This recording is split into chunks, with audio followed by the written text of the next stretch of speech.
आज या ठिकाणी स्वर्गीय सुभाषप्पा जायभाई यांच्या चतुर्थ पुण्यस्मरणाच्या निमित्तानं आप्पावरती प्रेम करणारे सगळे आपण मंडळी एकत्रित आलेलो आहोत। या निमित्तानं हरिभक्तपरायण सुद्धा महाराज पाणेगावकर अतिशय मंत्रमुग्ध असं त्यांचे कीर्तन आज झालं। त्यांनी वडिलांची महती काय अतिशय चांगल्या आणि सोप्या भाषेत आपल्याला समजून सांगितलं। सुभाषप्पा जायभाई यांचं व्यक्तिमत्व आठवलं की एक धाडसी, प्रामाणिक, अतिशय अन्यायाच्या विरुद्ध धावून जाणारा कार्यकर्ता म्हणून आपण सर्वांनी तालुक्याने सगळ्यांनी पाहिलेलं आहे।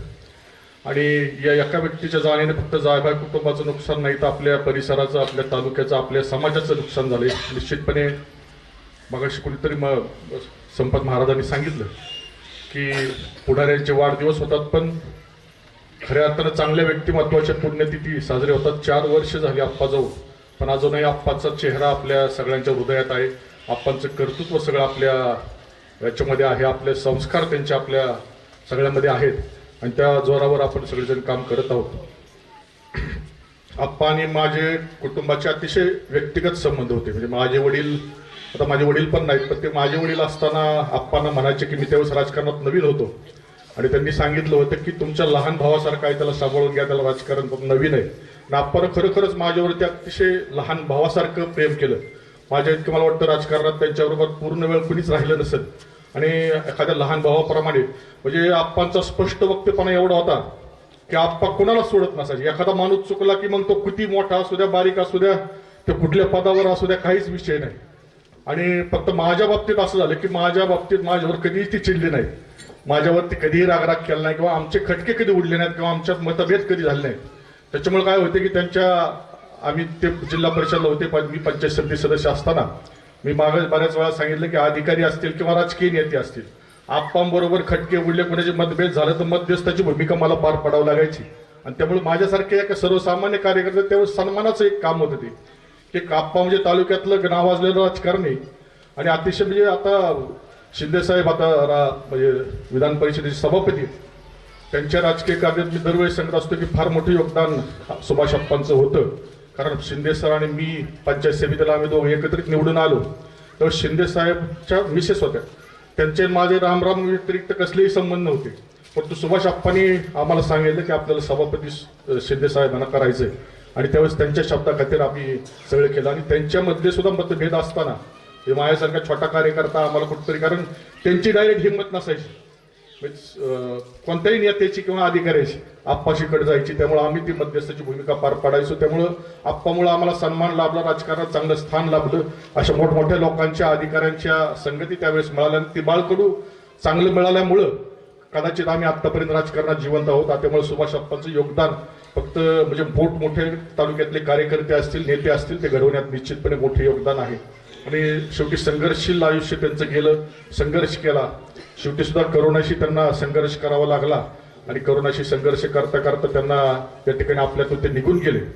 खऱ्या अर्थाने त्यांच्या पुण्यस्मरणानिमित्त एक अतिशय चांगला कार्यक्रम आपण दरवर्षी कीर्तनाचा घेतो।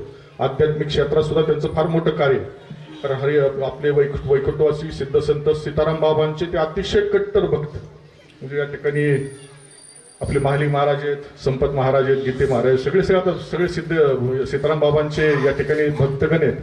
आणि त्यांच्या माध्यमातून त्यावेळेस त्यांचं ज्यावेळेस निधन झालं महाराजांचं आणि पार्थिव पुण्यात असताना सगळ्यात मोठं योगदान त्यांचं खरड्यामध्ये समाधी होण्याचं मला वाटतं सुभाषप्पांचं असावं। त्याच्यामुळे आपल्या भागाला एक आता बघतोय आपण, म्हणजे मी काल परवा नाशिकला गेलो होतो, पुण्याला गेलो होतो, कुठंच पाऊस नाही, फक्त आपल्या खरड्या भागात पाऊस आहे।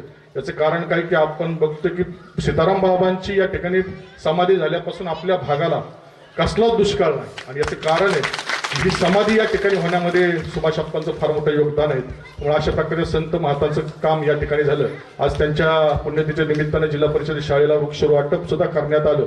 खऱ्या अर्थाने या शाळेसाठी आप्पांचं काय योगदान आहे मला माहिती। शिक्षण क्षेत्राविषयी त्यांचं फार तळमळ असायची, स्वतःचा चेहरा एकदम ग्रामीण, बोलणं ग्रामीण पण अभ्यासू वृत्ती आणि अतिशय शिक्षणाविषयी प्रेम आणि तळमळ असणारा कार्यकर्ता म्हणून सुभाषप्पा जिल्हाभर नावाजलेले होते। आणि त्यामुळे शाळेच्या विकासामध्ये नेहमी त्यांचं योगदान असायचं आणि त्या शाळेच्या विकासासाठी निश्चितपणे आज वृक्ष वाटप केलेलं आहे। हे झाडं ज्यावेळेस मोठे होतील त्यावेळेस आप्पांचे विचार असतील, आप्पांचे संस्कार असतील, आप्पांचं काम असेल, त्याचं एक स्मृतिचिन्ह म्हणून ते कामं करतील अशी या ठिकाणी अपेक्षा व्यक्त करतो.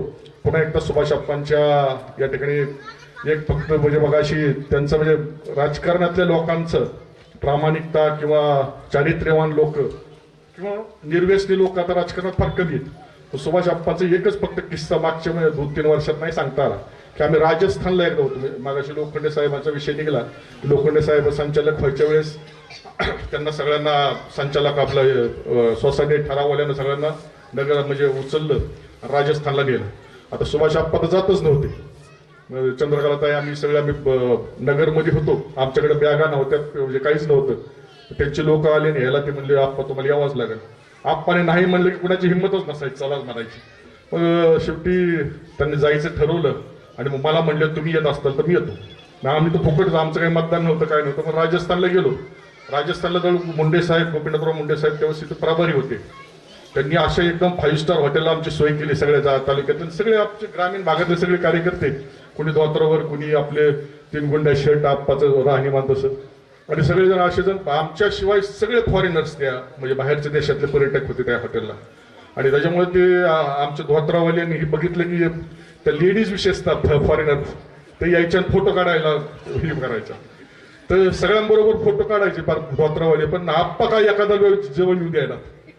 1 दिवस झाला 2 दिवस झाला मला आप्पा का जवळ येऊ द्यायला. मग आप्पाला मला काय त्यांना फोटो काढायला ते मला काय नाही ती बाई आहेत म्हणले कपडे कसे घालतात एक नंबर 2 नंबर म्हणजे रात्री मी बघितली एक बाई सिगरेट ओढत होती. एक बाई दारू पिती म्हणले.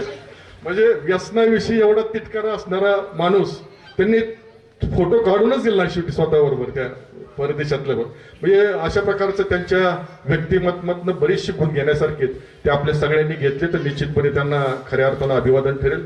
पुन्हा एकदा त्यांच्या स्मृतीला मी विनम्र अभिवादन करतो आणि थांबतो. धन्यवाद.